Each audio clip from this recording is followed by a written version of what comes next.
ఇంకా కూడా చెప్పవా? అదేనే మన వంతు భూమి అమ్ముదాం అనుకున్నాం కదా, దాని రిజిస్ట్రేషన్ కోసం ఫోన్ చేసిర్రు, అందుకే పోతాను. మన పని అయిపోయినాక ఒక్క నిమిషం కూడా ఉండద్దు చెప్తున్నా. అన్నతో ఉంటా, వదినతో మాట్లాడతా, రేపు పోదాం ఎల్లుండి పోదాం అని రోజులు గడిపినాం అనుకో మంచిగా ఉండదు చెప్తున్నా. సరేనే, ఇంట్లో పోకముందుకే ఆర్డర్ అయ్యబడుతుంది, మన వచ్చిన పని అయితే కానీ.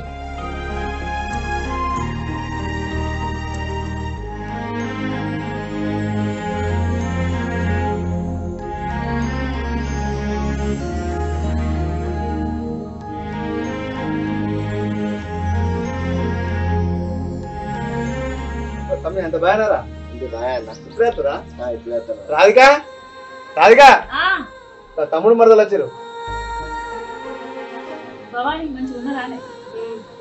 అంత మంచిగా ఉంది. మీరు మంచిగా ఉన్నారా? వాళ్ళు ఎండ పోయి వచ్చిరే, కొన్ని మంచిలు లేవు.